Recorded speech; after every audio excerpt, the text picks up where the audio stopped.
بسم الله الرحمن الرحيم. الحمد لله والصلاة والسلام على رسول الله وعلى آله وصحبه ومن والاه، أما بعد. قال الله تعالى: وتعاونوا على البر والتقوى ولا تعاونوا على الإثم والعدوان واتقوا الله إن الله شديد العقاب. امت اسلامی ملت مسلمان تاجیکستان و جوانان غیور و دین دوست، السلام علیکم و رحمت الله و برکاته.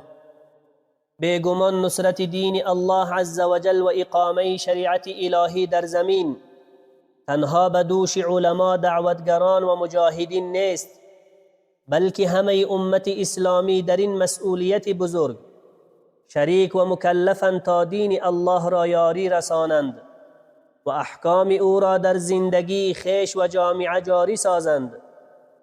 اما با تأسف بسیار از مسلمانان از عظمت این فریضه غافلند، در حالی که می‌بینند ظاهراً دشمنان اسلام با همدلی و تعاون در برابر اسلام و مسلمانان صف کشیده‌اند و آن عده مسلمانانی که آگاهند و در این راه تلاش می‌کنند برای تحقق این هدف بزرگ بسنده نیستند.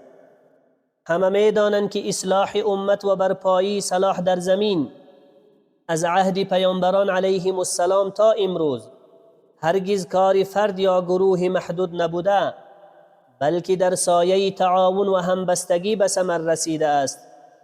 امروز نیز اگر امت اسلامی یا دست کم اکثریت آن در نصرت دین یکدیگر را تقویت نکنند، تحقق کامل مقصود رسالت نبوی دشوار خواهد بود. اگرچه در بخش از زمین هم تحقق یابد، اما به گونه فراگیر که سود آن به همه مسلمانان برسد بعید می نماید. از همین رو الله متعال اهل ایمان را چنین فرمان داده است، می فرماید: و تعاونوا علی البر والتقوى ولا تعاونوا علی الاثم والعدوان واتقوا الله ان الله شدید العقاب. و در راه نیکوکاری و پرهیزگاری با همدیگر همکاری کنید و هرگز در راه گناه و تجاوز همکاری نکنید و از الله بترسید، بیگمان الله سخت کیفر است. ای امت اسلامی و ای ملت مسلمان، بدانید که از بزرگترین نمونه های بر و تقوا یاری دین الله تعالی، نشر دعوت اسلامی، اقامه شریعت در زمین و نابود کردن فتنه و فساد از زمین می باشد.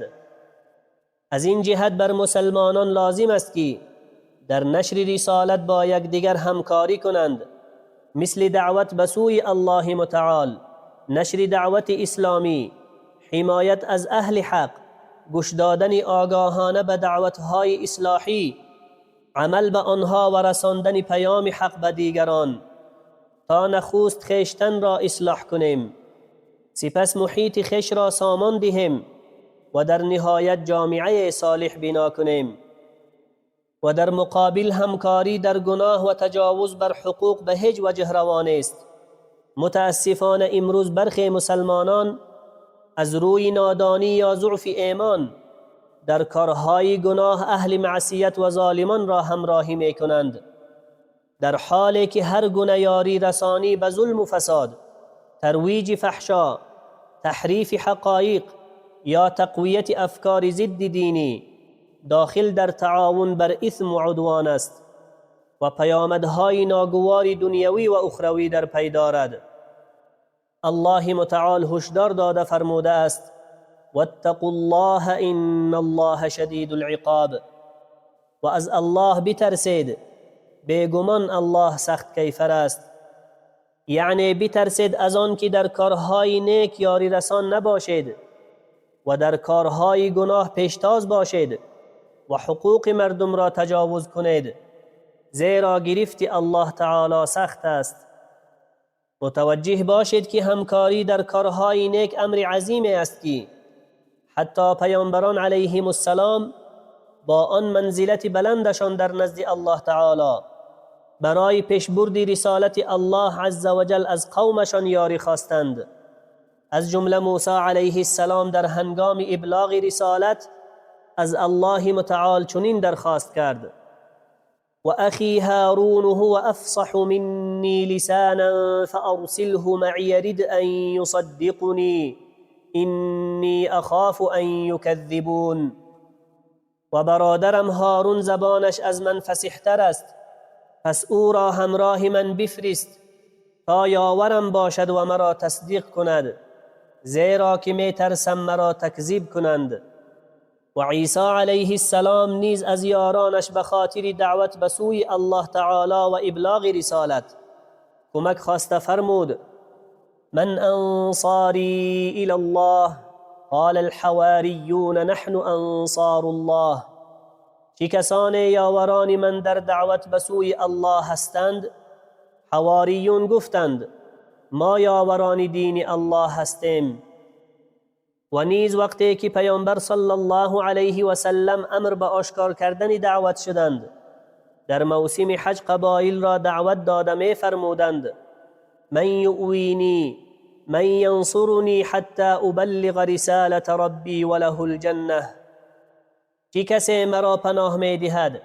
چه کسی مرا یاری می کند تا پیام پروردگارم را برسانم و برای او بهشت است؟ پس اگر پیامبران علیهم السلام در راه ابلاغ رسالت خواهان یاری بودند، دیگران به طریق اولا نیازمند همکاری و یاری اند.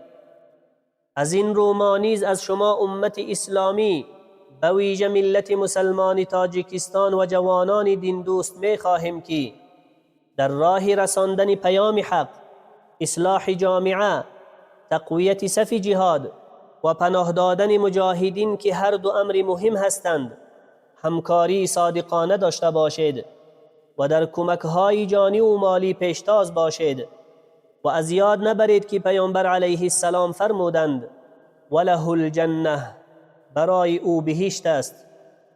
یعنی در قبال تعاون در بر و تقوا و نصرت دین و یاری کردن اهل حق بهشت را از آن خود می نماید. لله الحمد امروز راه‌های یاری دین فراوان است.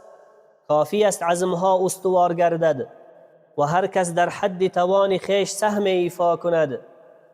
الله تعالی می فرماید: یا ایها الذین آمنوا كونوا انصار الله. ای کسانی که ایمان آورده اید، یاوران دین الله باشید. لذا شما مسلمانان و خصوصا ملت مسلمان تاجیکستان دست به کار شوید و از هیچ گونه سازمان‌های بین المللی دروغی توقع یاری نداشته باشید. این سازمان‌ها فقط به خاطر مسلمانان را از همدیگر جدا کردن بنیاد شده اند، نه به خاطر منفعت مسلمانان. از این خاطر می بینیم که عده را افراطی و گروه را متشدد و دیگر را تروریست می خوانند تا مسلمانان به یکدیگر بدبین شوند و به خاطر شریعت الهی قیام نکنند و متحد نشوند. لذا فریب آنها را نخورید و مانند سلف صالح برای نصرت اسلام قربانی بدهید.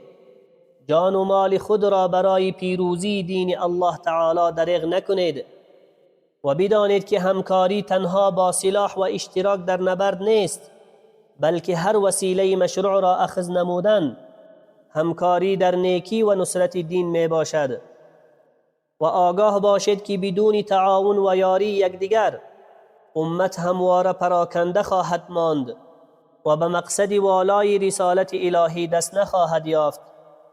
و صلی الله علی نبینا محمد و علی آله و اصحابه اجمعین. والسلام علیکم و رحمت الله و برکاته.